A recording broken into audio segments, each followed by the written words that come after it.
Hello, Crystal Palace. Welcome to the Upper Norwood Library Hub's Library Live Lunch.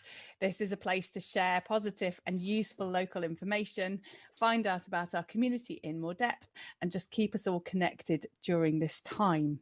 So I'm very excited to have two guests today, which is Claire and Nicole from Social Style Pro, which is a local social media consultancy teaching independent businesses how to thrive on social media. So Claire and Nicole, thank you so much for joining me. It's lovely to have you. Tell me, be here. Tell me, where did Social Style Pro come from?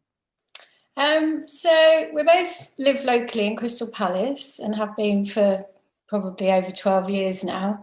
And we were initially introduced at the Crystal Palace Freelancers Jelly, which is operates at the Paxton on Annerley Hill. So prior to that, we've both been working independently as social media managers. And prior to that, we'd both worked for 20 years in the fashion industry. So there was an instant kind of connection when we were introduced, and a lot of raised eyebrows about our time in the fashion industry.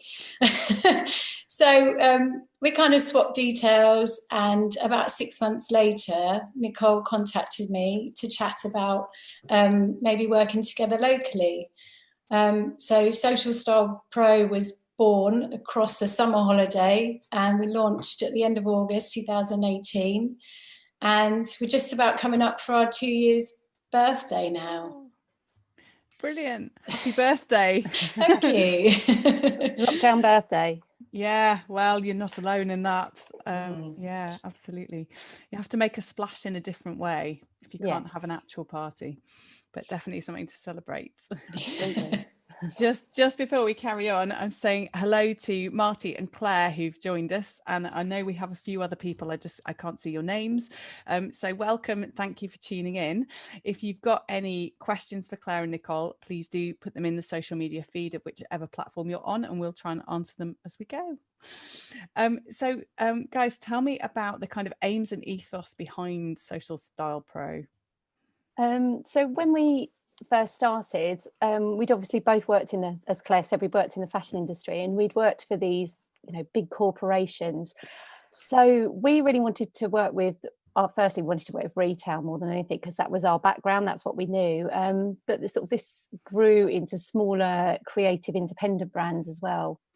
And we just really liked working with those smaller brands. Just felt they were much more agile, and you could react quicker, which I think we've definitely seen over the last 3 months. It's been amazing how some of the Crystal Palace businesses have completely changed. They've completely pivoted and become something new, and they're providing these amazing services to the community. So yeah, originally our aim was to work with retailers and to sort of free up their time managing social media, because social media is like another job on top of the many jobs they already do every day.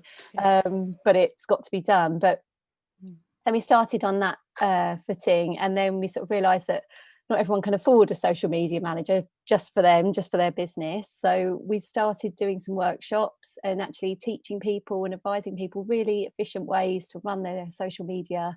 We were also doing like one-to-one sessions to help them get over any problems they have. I mean, a lot of people phone us up with massive like, how do I do this? It's driving me crazy.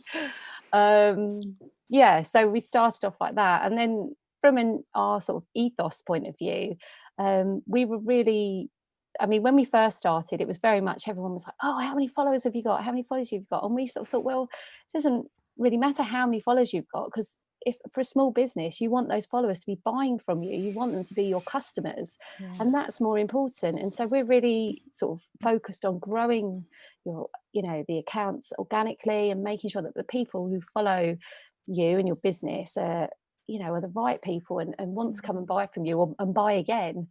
And then also we would just from our point of view, we want the people who are coming to us to be sort of feel confident, and we never ever, like, one of our big things is like no jargon. We don't want to use marketing speak. We hate all that.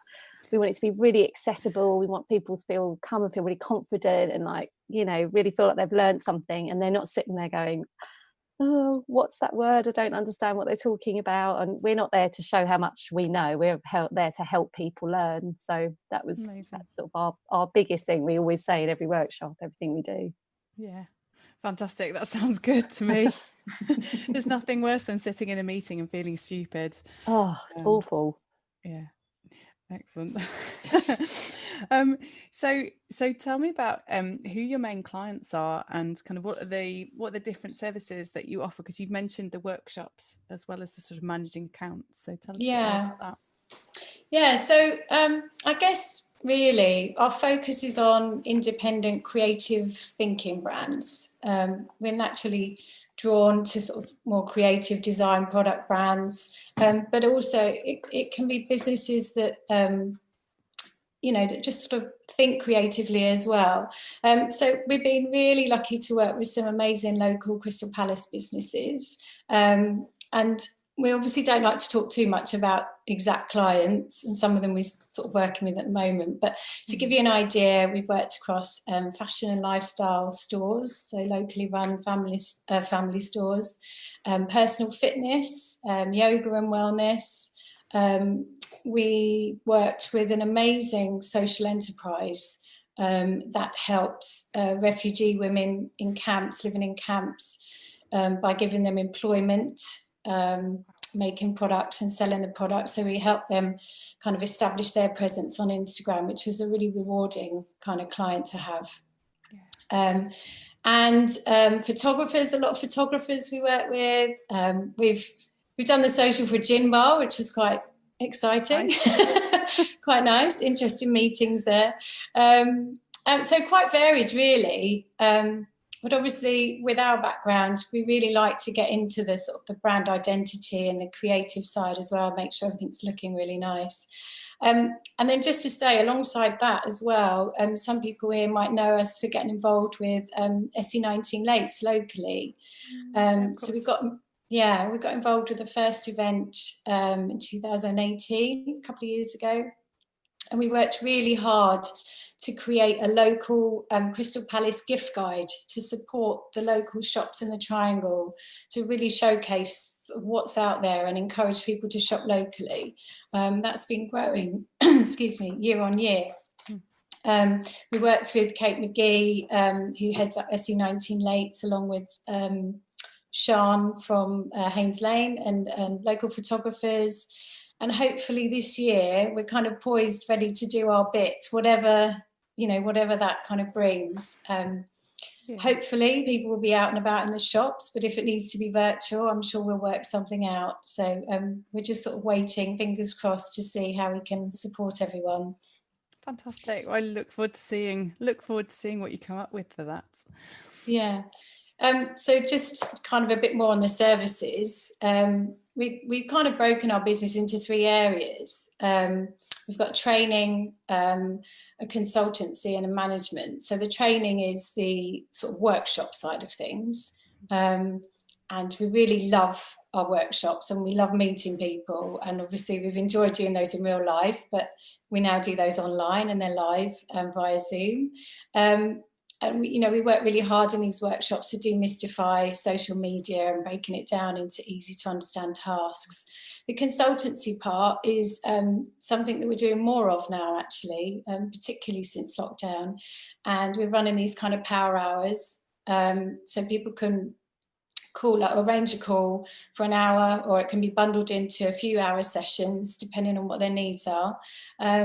And we both join every call. So, you're always getting 2 of us with 2 lots of experience and 2 heads to solve problems, Awesome. which, is nice. It's kind of, for somebody who works on their own as well, we've had comments that it's quite like having a little team well to brainstorm with. So that's quite nice. Yeah. So we can focus on specific areas of training, work through technical problems, basically just support them with whatever they need at that time. And then, so on the workshops, the consultancy, and then we also do social media management. So that's like a monthly contract basis with some businesses, and we just do everything for them. So we work on a strategy, we work with the business to understand exactly what they want to achieve from being on social. And then we plan all the content, we create all the content, we write all the copy, and we manage everything. We manage all the comments, we go and engage with the right people. So literally everything. So they can just kind of leave it to us. There's kind of 3 areas to get involved with us. Oh, I need you guys for my choir. Absolutely. Yeah. I'll be in touch later. Okay. Yeah. It sounds very, very personal what you do, but sort of all those strands, like it's really personal depending on the client, and kind of it must be a lot of finding out about them and what they need, I guess. Yeah, it definitely does. And it sort of it changes as we get to know the brand and we get to know the owner. We change directions all the time with them. They might also suddenly want to do something completely different, so we're like, okay, how can we support you in that? And we are very bespoke to whatever anybody wants. It sounds like you enjoy the kind of the variety and the need to adapt, and sort of the can't think of the right phrase. Absolutely. I think for us, every time we get a different business as well, we're researching that business. And, if it's something that you're interested in as well, that's a bonus. But actually, it's a really good way of keeping things fresh for us. So we're always excited. We're always looking at what other people are doing within that niche and learning more as well ourselves. So, yeah, it is. And it is quite personal, because, we do build relationships with the people that we're working with. We have to understand it's their baby, it's their business. And that's always kind of forefront in whatever we do. Yeah, definitely. Have you found that the you've got business from the freelancers jellies? Do you still do that? Is that yeah, we've done a few talks there, but then just sort of we often get people coming up to us and saying, oh, how do I can you just help me with this? Or we've had quite a few people who've been at the jelly who've come to our workshops, and we've actually held a workshop at the Paxton Centre as well. Beth's been great there. She's really supported us. And it just feels like, well, it's such a great community in Crystal Palace. It's wonderful to be part of it. Yeah, fantastic. Well, I have a comment from Marty Jessup, who's a local artist, who says he would like me to pass on his number regarding a meetup, and he'd be interested to see what you could do for him. Oh, so, I love his stuff. It's amazing. He's down on the Haynes Lane Studios, isn't he? Yeah, he's done he was behind the Affordable Arts Fair just before Christmas, and what stuck in my mind from that actually was the paintings of some of the shops on the Triangle, which are you can now get as postcards, I think. And actually I noticed in Blowing Dandelion the other day that the picture he painted for them is actually hanging up on the wall at the far end, so you can just about see it from the door. I can't wait for the moment when I'm allowed in properly to go and actually look at it. Yeah. Oh, well, fantastic. Yeah, we'd love to speak to you. Fab. Marty, that's a yes. We'll sort that out for you. Also, just to say hello to Lena Bladbjerg, who says hello, Nick and Hester, Helen, Dennis and Andrea, who've all joined since I did my initial welcome. If you guys have any questions, or indeed anybody else whose name I can't see but who is watching, if you've got any questions or comments for Claire and Nicole, please do put them in the Facebook or whichever the feed of whichever social media platform you're on. So guys, tell me how the pandemic has changed things. I mean, I guess some of the things are obvious, but how has it changed how you operate? I don't think it was such a stark change to us as a lot of people, because we'd already made that shift from working full time in the centre of London to working from home. So we were already using Zoom, excuse me. And we had like techniques in place to try and keep us focused on work and not get distracted by the washing up and the biscuits and the toast. So we were all that part was not too much of a transition for us, but the biggest thing for us was we were having to actually share our workspace with our husbands and our children. Wow. And obviously above that, fitting in homeschooling for 2 different age groups, and the client work, and also running a house and cooking 3 times as many meals. And then also we were so used to working together, and that we would work together every single day. We were sort of residents at the top of our housey, with our laptops in the sort of freelancer corner, coffee and cake. I have missed that. I must say, I've missed my Dalhousie cake. Yeah. So that's been hard. But since the weather's got a bit better, we've been having like al fresco office meetings. We actually sat in the park yesterday and both got hideously burnt. Oh no! Realising with our laptops, trying to type and connect to our phones and things. But yeah, that's from a personal side. And then in terms of business, we did lose some clients because obviously initially they had a massive drop in their income, so quite understandably they couldn't afford their marketing. But then it's been great because we've had a lot of people who've come to us and they've suddenly realised, oh my goodness, online is so important, and I know I should be doing this. Quick, can you help me? So we've changed a lot, and we've been offering different things to people. So yeah, it's like everyone, it's been complete ups and downs. And it has actually just you were mentioning earlier about the adaptability of businesses on the Triangle. I've really noticed with some of them, not just the adaptability in sort of changing what they're offering or changing how they're offering it to suit the circumstances, but also the amount of social media presence with some of them has really changed, and they've sort of jumped on board and kind of gone, okay, I really need to engage with this now, and they have, and it's been brilliant. I was talking to Neil in Blowing Dandelion again. That was the one other day. Of the people I was thinking of. And he mentioned that I think Michaela is she's kind of been working through the night, and they've sort of juggled their business around children, what have you. But he actually said that there was a direct correlation between them putting something up on Instagram and then they could see kind of the sales and the orders coming through, which is just fantastic to hear, because for us, there can be a bit of bad press around social media, and that's why for us our core is always to support businesses and to show how it can be used. And so it's great to hear stories like that. And actually this time has kind of brought social media into its own maybe a bit as well, because it is the primary way that everybody's got of reaching new people. You can't do the networking in person, so you have to do it online. And actually it's maybe shown for anybody who was skeptical, actually maybe shown the real benefits and how it can be used well. Maybe. Yeah, I think so. And I think, I guess everybody has gone through phases where they're kind of rolling their eyes at Zoom, and, you know, we don't mind it. We're quite comfortable with it, but you can get Zoom fatigue, I guess. And I just think with anything, it's like we'll adapt and we'll learn how to manage that. It's like managing the time that you spend on your phone or the time that you spend, you know, down rabbit holes on the internet. You just learn to kind of take it in small chunks. Yeah, absolutely. So just to quickly sideline and say hello to Daniel and Rebecca who've joined us. And for anybody who's watching, if you've got any questions, please do drop them in the feed of whichever social media platform you're on, and we will answer them as we go. So tell us what is coming up for you, because you're still, as you said, you're very much still working, still active. So what's coming up, and what are maybe any plans for the future? Yeah, so kind of in the immediate term, we're still running our workshops, as we said. They're online, but they're live. There's both of us on there.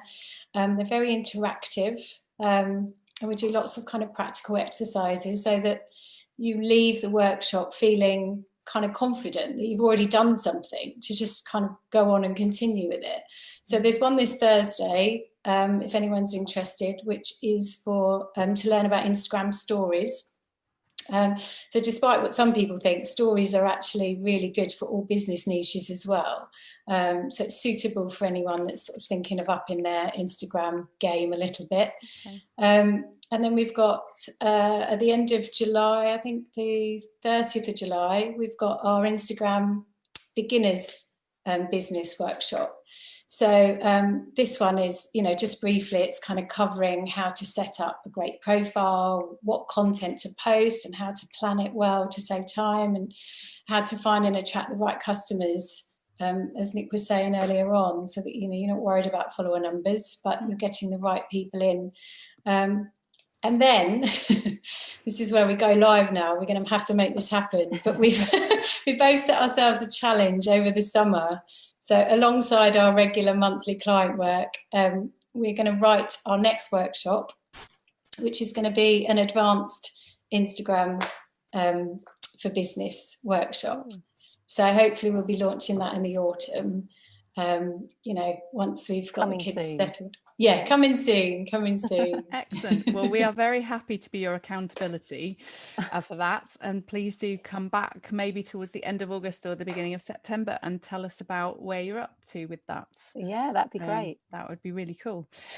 So just because I am relatively new to Instagram, actually, so I have a profile, I use it, I do stuff on it, you know, reasonably regularly, but actually everything you've just said about the beginner workshop sounds like something I need. So is there a kind of a baseline or a I don't know, what level are you expecting for that workshop? Well, for the beginners workshop, we really do go right from the basics. We take a tour around Instagram and make sure everyone knows what every single button does. Okay. And then we go into strategy. And so for those who have used it for a bit, we then go into sort of thinking how you use it to pull in those customers and find the followers. And then, you know, our thing is we give away loads and loads of ideas. We look at accounts before they come onto our workshop, and we're literally there going, right, they need to do this. So they come away with loads of ideas, because the hardest thing we think is when you're sitting there thinking, I know I need to post to Instagram, but I don't know what to talk about today. I've got nothing to talk about. I spoke about that yesterday. And we really work on sort of techniques and ways that you can think about your content and your copy, how to make it really valuable to your followers, and just help you basically and make it really efficient so it's not such a chore. Wow. So actually, yeah, somebody like me who is on Instagram and is using it, but is kind of learning how to use it as I go. I mean, that sounds like exactly what I need. Yeah. So We'll even see you though I there. have been using it for a while, yeah, you might well. Yeah. You might well.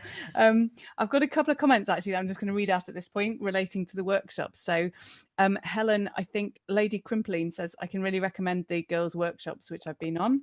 Hi, Helen. Lena Bladberg says, look forward to the workshop on Thursday and I recommend it. And also hello to Rachel, who's joined us. Hi, Rachel. So great, lots of support for your workshops. And I have a feeling that you mentioned something about discount price when we chatted. Was that or that it's going to change soon or something? Am I right in remembering that? So we've got at the moment we're running our prices sort of a special lockdown price for the online workshops. So the workshop this week and the one at the end of July will be the last workshops at that price, and then come September our prices will return back to normal. So yeah, if you are thinking, and I think the other thing is as well is to kind of anyone that's thinking about getting to grips with social, now's a really good time to do it. You know, if you can sort of practice over the summer and get your head into it, you know, you're ready and raring to go come September when business really sort of ramps up again. Yeah, fab. I think this is a good lead in to my next question, which is, would you give us 3 tips for or bits of advice for small businesses who are kind of trying to get to grips or starting out on social media at this, you know, during the pandemic? Absolutely. Well, first of all, we'd say it's called social media, so make sure you're being social. And by that, we mean don't just post your beautiful pictures and your copy and go, ta-da, it's out there. Come to me, everyone. Come and look at what I'm doing. You need to go out there, go onto your home feed, comment, share, like other people's posts. I mean, really important at this time actually is to go to those businesses that you support as an individual and help them by liking and commenting on their social feeds. Really supports all those independent businesses around Crystal Palace. So yeah, just keep being social all the time, share other people's posts, talk, make those conversations, get involved in them. Secondly, for Instagram specifically, try to use all the functionality offered by the app. So we would say there's 4 main areas of Instagram. You've got the Instagram feed, which is like the home feed, and where you would put your grid, your posts, your main grid posts. Then you've got live, which is always the scary thing for everyone to go live. You've got IGTV, which is longer form videos that can go up to about 10 minutes. And then you've got Instagram stories. So if you think about, if you're putting a post in each one of those places, your customers are more likely to see you. It's if you're only in one place, only those people who look at the Instagram feed will see you, but people react in different ways on Instagram, and some people look at stories more, some people really like videos. So if you've got something in every place, you're more likely to be seen. And we'd say if you're good at the feed, your next jump is Instagram stories. That's the easiest place to go to next. And finally, Facebook. We thought we'd talk about Facebook today because everyone's got a bit of a love-hate relationship with Facebook, and everyone's like, oh, what's the new thing? Oh, it's TikTok, it's this, it's that. But everyone forgets that Facebook is still the biggest social media platform apart from YouTube. It's one of the biggest social media platforms in the UK, so it's still really relevant. And we would say if you're a business, check your Facebook page, make sure it's up to date. Often customers will go to your Facebook page before they might look at your website, so make sure that you've got up-to-date photos on there, you've answered all the comments, you've replied to everything, you've linked your Instagram, so potentially you could be sharing over your Instagram posts. And just make sure it's a really professional representation of your business. So if anybody lands on your Facebook page, they're getting the same experience that they would get if they landed on your website, your Instagram, your Twitter. It all looks the same and it looks really professional. Wow, that's awesome advice. Thank you. I am making notes. That's brilliant. Thank you. Fab. I think so we're very nearly out of time. So basically the last question is, how do people get in touch if they want to talk to you or come to the workshop. I Yeah, think of actually the course. workbook feed, the workshop feed is already, sorry, the workshop link is already in the feed, but what's the best way for people to get in touch? Great, thank you. Well, obviously we're going to say contact us on Instagram or Facebook with a direct message. That all counts as engagement. But yeah, anywhere. You can find us on both Instagram and Facebook as @socialstylepro. You can email us, and the email address is just hello@socialstylepro.co.uk.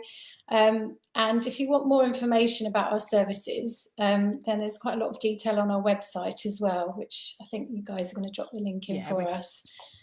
So yeah, just send us a direct message, whatever's easiest for anyone. Brilliant. Well, thanks, guys. It's been really, really nice to chat to you. And I think you've convinced me about the Instagram beginners workshop, because come along. Yeah, because actually, I think one of the things I've really realized during lockdown is that you can struggle on trying to work stuff out for yourself, and it's slow and it takes a heck of a lot of time. Yeah.